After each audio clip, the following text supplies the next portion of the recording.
우리 권사님 말씀하신 것처럼 오늘이 6월 25일입니다. 우리 6.25 사변이 6월 25일 1950년에 이렇게 전쟁이 났는데 정확히 75년째 되는 해입니다. 지난 토요일에 우리 75주년 commemoration 세레모니가 우리 한국 전쟁 메모리얼 파크에서 있었는데요. 그걸 참석하면서 많은 걸 또 느꼈어요. 제가 소속한 제가 국제이사로 있는 KHN Korean and Her Neighbors라는 비영리 단체가 있는데 거기서도 한국에서 과거에 필리핀 그 용사 한국 참전 용사였던 필리핀 분들을 초대해서 한국에서 그분들의 감사의 표시를 하는 그런 것이 있었는데요. 그러면서 우리 조금 더 오르게나이즈를 해야겠다라는 생각을 들었습니다. 이걸 그냥 이대로 그냥 시간이 흘러가듯 두면 안 되겠다라는 생각을 제가 했어요. 일이 더 많아졌다는 얘기겠죠, 저한테. 왜 나에게 자꾸 이렇게 하나님이 이게 또 하나의 사명이구나. 이게 우리 시대에 끝나면 안 되는 거거든요. 우리 2세, 3세도 기억하고 그래서 우리 2세, 3세들에게도 우리 대한민국의 그렇죠? 우리의 긍지, 더 나아가서는 우리 뿌리를 가르쳐야겠다라는 생각이 들었어요. 그 얘기를 집사람에게 오면서 하니까 아이들이 공감대가 이루어져야 되는데 그래서 이제 생각했던 것이 어떻게 뿌리 교육을 할 것인가였던 것 같습니다. 절대로 여러분 9.12 사건의 슬로건이 뭐예요? 이 9.12 사건의 스티커 밑에 꼭 있습니다. Not forgotten 그랬어요. 잊지 않을 거라는 거죠. 우리 6.25 사변 절대 잊어서는 안 된다는 겁니다. 이건 무슨 정치 성향에 떠나서 만약에 공산주의가 다 잡아먹었으면 우리 대한민국이 있었을까? 이거를 생각하면 이건 정말 하나님께서 우리 대한민국을 사랑하셨고 그래서 세계의 두 번째로 선교를 하는 교회들로 세우신 거잖아요. 1등 안 돼도 좋아요. 우리는 1등 되자고 하는 게 아닌데 선교나 이런 일을 위해서 복음에 우리가 참 과거에 없는 민족이에요. 기독교 역사에 100년 역사에 기독교 100년 역사에 이렇게 2000년 동안 할 것을 100년에 했어요. 우리 빨리빨리 이 한국 사람이 빨리빨리 중국 가도 빨리빨리 한국 사람 보면 빨리빨리 저 남미 가도 빨리빨리 그럽니다. 그래 우린 빨리빨리 한다.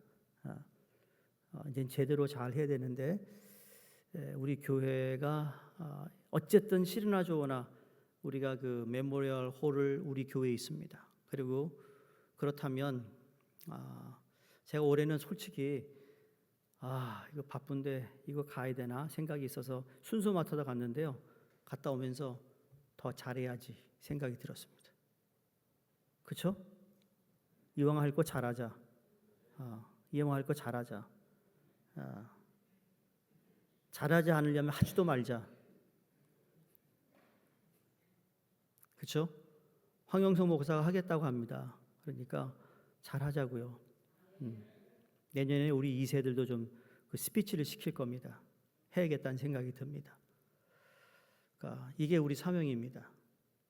나라가 이뤘으면 못하는데 나라가 있는데 우리가 해야 될 책임이 있습니다. 우리가 애국자입니다.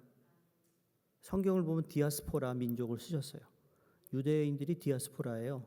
그리고 저 이스라엘 땅을 차지한 지 얼마 안 됐어요. 50년도 안 됐거든요. 근데 우리는 언연히 우리 대한민국 조국이 있는데 내가 오늘 이 얘기하려고 쓴 거 아닌데 왜 자꾸 이렇게 삼천포로 빠졌는지 모르겠어요. 근데 이게 너무 중요한 거라 그래요. 제가 주일날에 이런 얘기 잘 안 하는데 주일날은 딱 시간이 정해져 있으니까 이거 해야겠다는 생각이 자꾸 드는 거예요. 어떻게 하면 우리 2세들에게 이 동기부여를 줄까? 그러니까 우리 성도님들 여기 계신 분들 다 애국자신데 나만 애국자가 되면 안 되잖아요. 애국자 가문이 돼야 되잖아요. 애국자 가문. 오늘 권사님 기도 잘하셨잖아요. 내 안위를 위해서, 내 평안을 위해서 살자고 사는 게 아니니까. 예.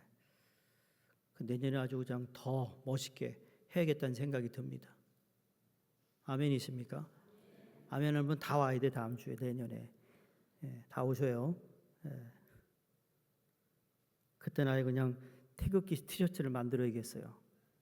아니 터키 사람이 우리 6.25 참전 그건데 왜 터키 국기를 가져가죠? 막 그래 내가 속으로 저 뭐 하는 거야 저 사람 지금?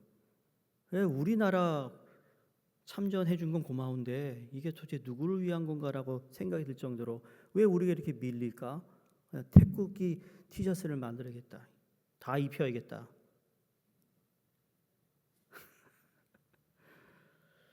그냥 해보는 소리 아닙니다. 제대로 해야겠다는 생각이 들었어요. 이왕 할 거. 예. 우리 주위에 수많은 광고가 있습니다. 과거에는 TV나 신문을 통해 광고를 접하게 되었다면 오늘날에는 우리 손안에 핸드폰 안에 광고가 뜹니다. 여러분이 보는 SNS를 보든지 신문을 보든지 유튜브를 보든지 광고가 뜹니다. 쉴 틈 없는 엄청난 양의 광고를 접하게 되는데 그 많은 광고가 무의식 중에 우리 삶 속에 스쳐 지나가요. 근데 어떤 광고는 전혀 내 눈길이 가지 않는데 어떤 광고는 우리 마음속으로 이렇게 확 지나가는데 뭔가 이렇게 기억에 남는 광고들이 있습니다. 혹시 그런 거 있으세요? 있으세요? 죄송합니다. TV 안 보시죠?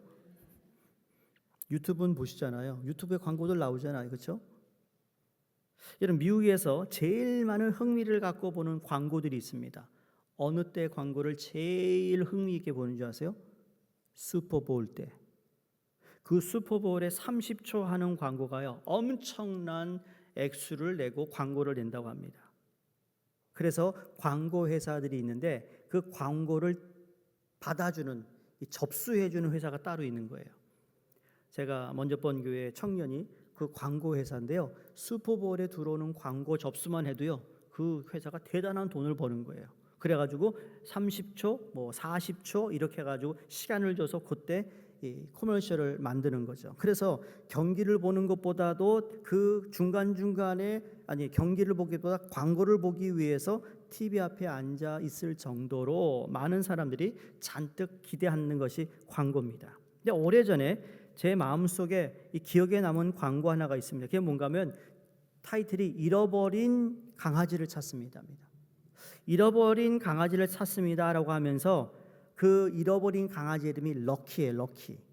럭키라고 부르면 누구에나 꼬리치며 오는 사랑스러운 강아지입니다. 그러면 문구가 이렇게 됩니다. 특징은 한쪽 다리를 심하게 전다는 겁니다. 왜냐하면 자동차에 부딪혀서 그렇게 됐습니다. 오른쪽 귀가 조금 떨어져 나가고 없습니다. 왜? 옆집 강아지에 물려서 심하게 상처를 입은 적이 있기 때문입니다. 혹시 보셨거나 보관하고 계시면 아래 전화번호로 연락해 주십시오. 찾게 되면 작은 사례를 감사의 표시로 하겠습니다. 이런 광고였습니다. 이런 광고 들으면 어떻죠? 처음에 잃어버린 강아지 찾는다라고 할 때는 별로 마음이 안 가는데 이름은 럭키인데 말이에요. 럭키인데 한쪽 다리를 심하게 절어요. 오른쪽 귀는 조금 떨어져 나갔어요. 왜? 옆집 강아지에 물려서. 그러니까 얘가 온전한 강아지가 아니라는 거예요. 별 상품 가치가 없다라는 것이고 별로 이 비싼 강아지 같지 않은데 누군가가 비싼 광고비를 내면서까지 찾는 것을 보아 그 강아지는 그 이름만큼 참 행복한 럭키한 강아지라는 거예요. 자, 나와 크게 상관없는 이런 광고가 때는 우리 마음에 뿌듯하게 와 닿는 이유가 무엇인가? 그 이유의 답이 우리 모두의 마음속 깊이 자리 잡고 있는 사랑받기를 원하는 마음 때문이 아닐까라는 거예요. 사랑받기 원하는 거예요. 우리는 모두 사랑받기를 원합니다. 표현을 하던 무의식 중에 우리는 다 사랑받기를 원합니다. 다시 말하면 우리 모두 소중한 존재로 인정받기를 원한다는 겁니다. 그러나 살아가면서 우리가 내가 굉장히 소중한 존재다, 내가 굉장히 사랑스러운 존재다라는 걸 느끼며 살아가기보다는 우리 주위의 환경 때문에 그 정반대에 느끼게 하는 상황들이 우리 가운데 많아요. 다시 말해서 나는 사랑받지 못하고 있는 존재 같고 나는 사람들에게 인정받지 못하고 있는 사람 같다는 느낌을 더 많이 받는다는 거예요. 물어볼게요. 여러분 뭐 바쁘니까 이게 얼마나 더웠어요. 그렇죠? 여러분이 지난 3일 동안 사시면서 야 나는 참 소중한 존재구나 라는 것을 느끼셨어요? 생각해 보셨어요? 목사님 더웠습니다. 그 생각할 겨를이 없습니다. 어떻게 하면 좀 시원하게 오늘 잠을 잘까? 어떻게 오늘 이 더위를 이길까 생각에 못했는데요. 하루에 여러 사람들 우리가 만날 때요, 그들의 표정을 통해 또 그들의 스쳐가는 말을 통해 그들의 몸짓을 통해 내가 참으로 소중한 존재구나, 내가 참으로 사랑받는 존재구나라고 느끼면서 살았는가? 아니면 반대로 많은 경우에 넌 왜 그렇게밖에 안 되니? 넌 그리 중요하지가 않아 라는 말을 들으면서 사는 것이 우리의 현실은 아닐까라는 생각이라는 겁니다. 그런데 우리 주위에서 내가 소중한 존재라고, 내가 사랑받는 존재라고 생각하는 사람보다 그렇지 못하다고 생각하는 사람들이 생각보다 참 많다라는 거예요. 그게 환경에서 오는 문제도 있지만 우리가 이 세상에서 많은 것을 이루기도 하고 많은 것을 성취했음에도 불구하고 우리 마음속에 내가 소중한 존재다라는 것, 사랑받는 존재라는 것에 대해 확신이 없을 때가 솔직히 더 많다라는 거예요. 여기에는 근본적인 이유가 있습니다. 근본적으로 왜 그런가를 한번 오늘 말씀을 통해서 우리가 좀 보고 싶습니다. 그래야 하나님의 약속을 우리가 누리며 살 수 있어요. 지금 아직까지 하나님의 약속 시리즈예요. 그러니까 사람은 하나님부터 사랑받는 존재다. 믿으세요? 내가 사랑스러운 존재, 내가 소중한 존재라는 확신을 가지고 살아가게끔 창조된 존재들이라는 거예요. 더워서 그런가 여러분 지금 얼굴이 다 빨개졌어요. 왜 오늘 이렇게 에어컨이 이렇게 빨리 안 되는지 모르겠어요. 그렇죠? 제가 오늘 7시 들어오자마자 켰는데 예배 끝날 때 시원해질 것 같아요. 뭐 그럼 할 수 없죠. 자야지 뭐. 시원한 데 자야지. 여러분이 소중한 존재라는 확신을 가지고 살아야 하는 존재인데 이게 불확실하면, 확신이 없으면 우리가 엉뚱한 것을 통해 나의 존재감을 확인하려고 한다는 거예요. 쉬운 얘기로. 예를 들어 내가 어느 정도 물질이 있다든지 내가 어떤 자리에 있다든지 내가 누군가 인정을 받고 있다면 내가 소중한 사람이고 사랑스러운 존재라고 생각하는 오해에 빠지기 쉽다라는 거죠. 인간 다큐 같은 영상을 보시면 어릴 때 무슨 이유인지 모르지만 그 가정에서 버림을 받았어요. 그래서 남의 가정이 입양된 아이들이 나중에 성공해서 주류 사회에 성공한 사람들이 되고 나서도 나중에 그들의 육신의 부모를 찾아 나섭니다. 그 다른 나라로 입양 간 이제 한국말도 모르는 그 2세들이 왜 내 부모가 나를 버렸을까? 이유가 뭘까? 그러면서 한국에 다시 돌아와서 자기의 친부모를 찾아 그런 이야기들을 우리가 다큐를 보잖아요. 그 이유가 그들의 마음속 깊은 곳에 모든 인간에게는 누구에나 있는 뿌리를 찾는 마음이 다 있기 때문이라는 거예요. 친부모를 만나지 않으면 절대로 해결될 수 없는 그 마음속 깊은 그 어느 곳에 자기의 소중함을 확인하고 싶은, 그래서 그 부모를 만난 후에 웁니다. 울어요. 울 수밖에 없겠죠. 그 그리움이 사람 속에 다 있어요. 우리가 육신의 부모로부터 버림을 받지 않았다 할지라도 우리도 모르는 우리의 마음속 깊은 곳에 그러한 그리움이 있습니다. 그러니까 하나님으로부터 사랑받아야 하는, 하나님으로부터 내가 사랑받는 존재라는 것을 확인하고 싶어하는 사람이 우리 마음에 다 있다라는 거예요. 그렇죠? 오늘 본문에 보면 아들이신 예수 그리스도 이 땅에 보내시면서 필요할 때마다 하나님은 예수님에게 나의 사랑하는 아들이라는 그 고백의 음성을 늘 주셨다라는 거예요. 여러분, 하나님의 아들 예수가 새벽 미명에 일어나서 혼자 기도하시잖아요. 그 기도가 어떤 기도였을까? 그 기도는 단순히 내 필요를 구하는 기도였을까요? 예수님의 기도가요? 아니요. 전적으로 우리에게 가르쳐 주신 주기도문의 기도의 내용을 하셨을 거라고 생각합니다. 하늘에 계신 우리 아버지, 이름이 거룩함을 받으소서. 오늘도 나를 통해 하나님 이름이 거룩함을 받으소서. 하나님 나라 뜻이 이루어진 것, 땅에서 이루어지기를 난 간구합니다. 그러면서 그런 기도를 할 때, 하나님에 맞추어 뜻을 구하는 기도를 할 때 하나님이 예수님에게 무슨 응답하셨을까? 어떻게 대화하셨을까? 아마 이 한마디면 다 끝나지 않아요? 부모와 자식 관계에서도 그 부모가요, 그 아들이 뭘 하더라도 나는 네가 하는 모든 일을 내가 다 신뢰할 수 있어. 걱정하지 마. 난 너를 믿는다. 잘해라. 여러분, 그 말 외에 뭐가 있겠어요? 잔소리는 부모라는 말이죠. 잔소리할 겁니다. 너 이거 했니? 저거 했니? 뭐 이거 하지? 그것도 안 된다니까. 너 그거 봐. 그 전에도 그거 안 됐지. 이거 또 하려고 그래? 미쳤니 너? 근데 주님은, 하나님은 말이죠, 너는 내가 사랑하는 아들이야. 이 말에 예수님이 다 everything's okay예요. everything okay.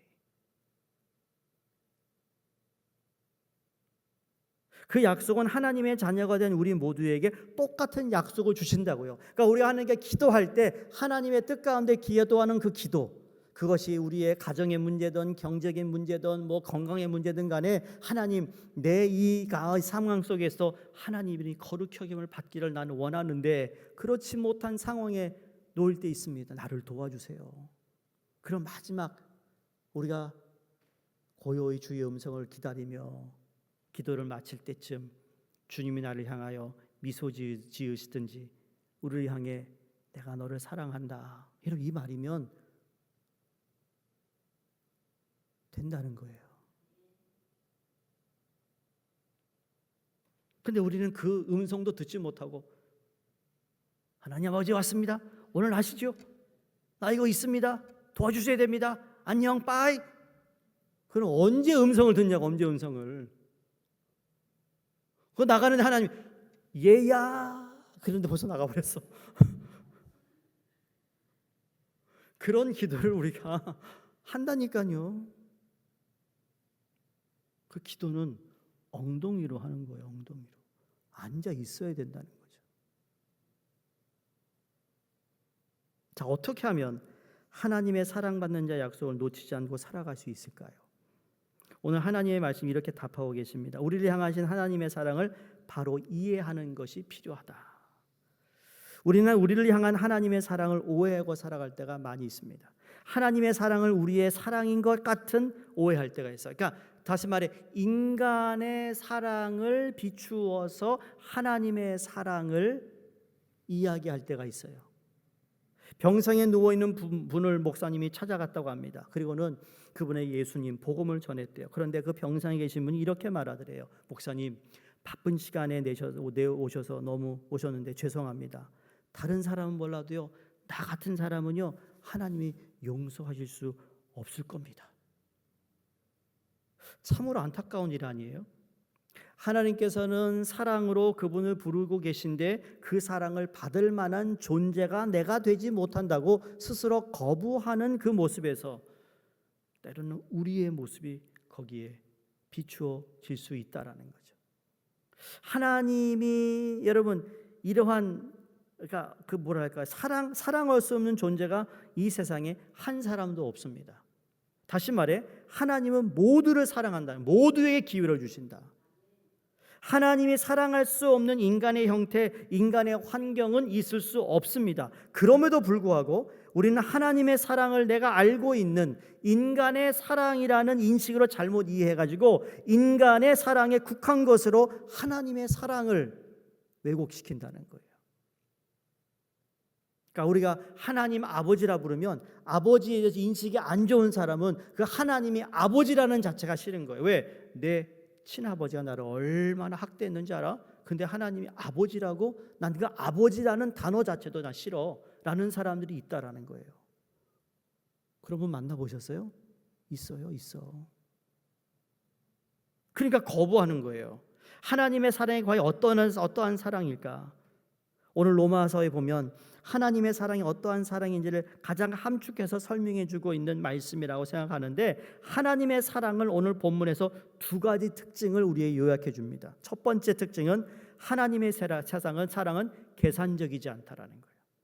계산적이지 않아요. 그 대상이 나에게 어떠한 이익을 가져다 줄까? 그것을 계산해서 저 사람이 나에게 가능성이 있는가를 계산해 사랑하는 인간의 사랑과는 다르다라는 거예요. 누구의 사랑이? 하나님의 사랑은 그렇지 않다. 여러분, 인간은요, 계산적인 사랑에 매우 익숙해져 있다고 생각들지 않으세요?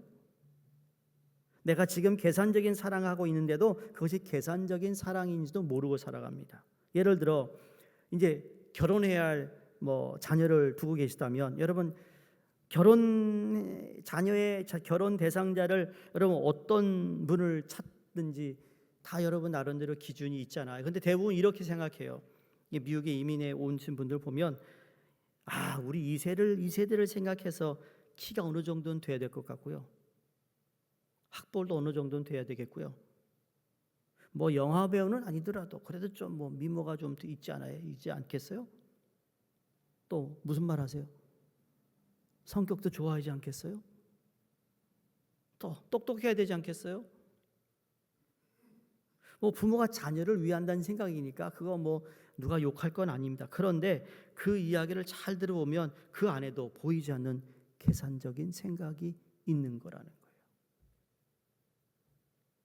계산적인 사랑에 너무 익숙한 삶을 살고 있다라는 거죠. 그러다 보니까 하나님이 우리를 향하여 사랑을 고백하실 때도 우리는 내게 익숙한 인간의 계산적으로 사랑하는 것으로 하나님의 사랑을 생각하고 이해하려고 할 때가 많다라는 겁니다. 그래서 성경이 오늘 이렇게 말씀하세요. 6절과 8절을 보시면, 우리가 아직 연약할 때에 기약대로 그리스도께서 경건하지 않은 자를 위하여 죽으셨도다. 다시 8절에 우리가 아직 죄인 되었을 때에 그리스도께서 우리를 위하여 죽으심을 하나님께서 우리에 대한 자기 사랑을 확증하셨느니라. 여기 기약대로라는 표현이 나오죠. 영어 성경에 보면 at the right time 그랬어요. 하나님이 여러분을 잘 몰라서 실수한 것이 아니라는 거예요. 겉으로 볼 때는 멀쩡하게 생겼기 때문에 우리의 속사를 몰라서 하나님이 엉뚱한 사람을 사랑의 대상으로 삼은 것이 아니다라는 거예요. 우리 연약함을 아셨고 우리 아직 죄인이었다는 것도 아셨어요. 그럼에도 사랑하시기를 결정하신 거예요. 사랑을 결정했어요. 가장 적합한 시간이었다라는 거죠. 그 이유는 하나님의 사랑은 계산적인 사랑이 아니라는 것을 우리에게 보여줍니다. 또 한 가지 특징이 있어요. 하나님의 사랑은 포기하지 않는 사랑이라는 거죠. 포기하지 않아요. 8절을 다시 보시면 아직 죄인 되었을 때 그럽니다. 아직 죄인 되었을 때. 지금 죄인에서 벗어나서 의인의 길을 가고 있을 때가 아니고 아직 죄인이었을 때. 인도에도 거기도 역사가 길다 보니까 거기 인도에도 스토리가 많아요. 설이 많아요. 설. 우리 한국의 전설의 고향처럼 그런 이야기가 있어요. 저도 이거 무슨 한국에 나는 전설의 고향 같아 라는 생각이 들었는데, 인도에 전해 내려오는 이야기래요. 그 어머니의 사랑에 대한 이야기 이렇게 얘기합니다. 어느 한 홀어머니가 아들 사랑의 이야기인데, 하나밖에 없는 사랑하는 아들을 위해서 모든 삶을 바쳐 그 아들을 사랑합니다. 이 어머니가. 그리고 그 아들도 그 어머니를 얼마나 사랑했는지 몰라요. 그 아들이 잘 자랐습니다. 하루는 도시에 일을 보러 나갔는데 너무나 자기 눈에 사랑스러운 여인을 만나게 됩니다. 그리고 그 여인과 사랑에 빠져요.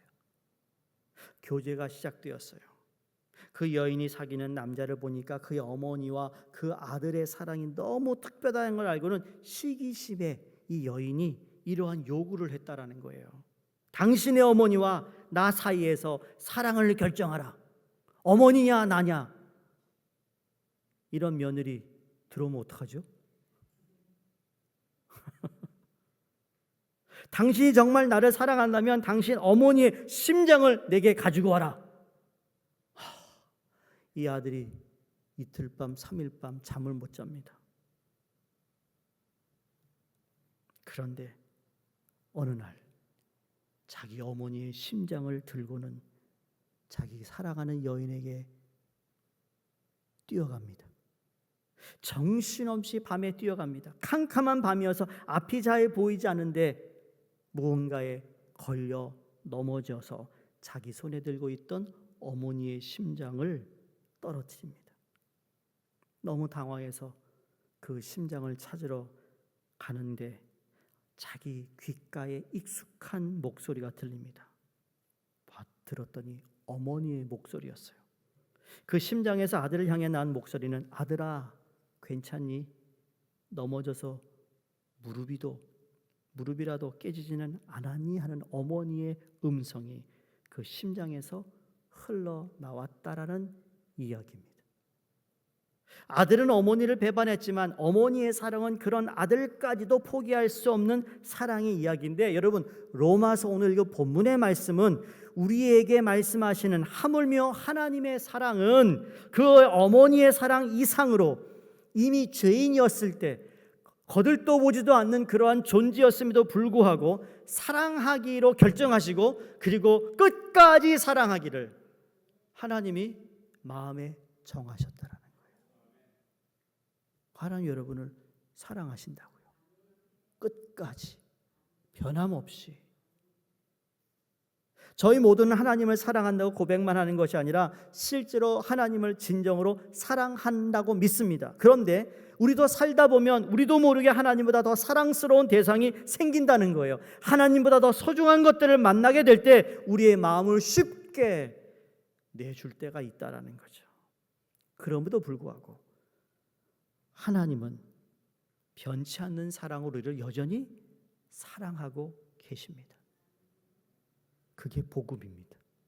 하나님의 사랑이 이렇게 변치 않는 사랑인 것을 알아야만 우리는 하나님의 사랑받는 자로 살아가기 위해서 다시 하나님의 품으로 돌아갈 수 있는 겁니다.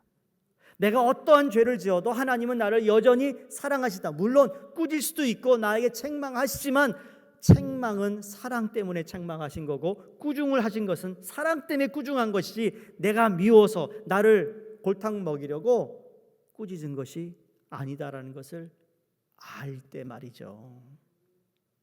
그게 진짜 사랑이라는 거예요. 오늘 하나님의 사랑에 대한 모든 말씀이 여러분이 다 새로운 것이 아닙니다. 여러 번 여러분에게 이 비슷한 말씀을 드렸습니다. 다 여기 계신 분은 그 사랑을 다 알고 계십니다. 그러나 문제는 내가 다 알고 있음에도 불구하고 내가 소중한 사람이며 내가 하나님의 사랑받는 자라는 확신이 때로는 불분명하게 느껴질 때가 있다라는 거예요. 그래서 이렇게 설명드릴 수 있어요. 하나님의 사랑을 인생의 어느 한순간의 경험이나 또는 지적인 것만으로는 여러분 그것만으로 가능한 게 아닙니다. 하나님의 사랑을 경험하고 어떤 지적으로 하나님의 말씀을 통해 그 사랑을 내가 이해를 한다 하더라도 여러분 그것으로 시작이 되지만 그 돈독한 관계를 이루어가 하루아침에 되는 것이 아니라 꾸준히 하나님의 사랑을 우리가 경험하고 또 경험하고 또 경험하고 또 알아감으로 다시 말해 하나님과 걸어가는 여정 속에서 그 사랑을 재반복해서 확인하고 고백하고 경험해야 된다는 사실이죠. 그러니까 여러분이 자녀가 다 컸으니까 이제 그건 뭐 못 느끼셨지만 어렸을 때부터 그 자녀가 어떻게 자라는지 한번 돌아보세요. 필리미스 한번 다 돌려보시라고요. 걔가 어떻게 시작됐지? 엄마 아빠에 대한 사랑이 어떠했지? 그러다가 한동안은 티네이저가 돼가지고 말도 안 하고 지방에서 나오지도 않고 밥 먹을 때는 나와가지고 뚱 해가지고 말이지 말도 못 걷겠고 너 네 방 좀 치워라 그러면 막 화로 화내고 막 그랬던 아들 그랬던 딸 그쵸? 티네이저 때 여러분 사춘기 때는 제가 몇 번 말씀드렸죠. 정신병자로 걔네들 조금만 놔두라고 다시 제 정신으로 돌아와요. 철들면. 근데 그때 막 쑤시잖아요. 그럼 이제 걔들이 막 튀는 거예요. 옆으로 튀고 절로 튀고. 근데 그때는 기도하면서 바운드리만 쳐주는 거예요. 여기만 벗어나지 마라.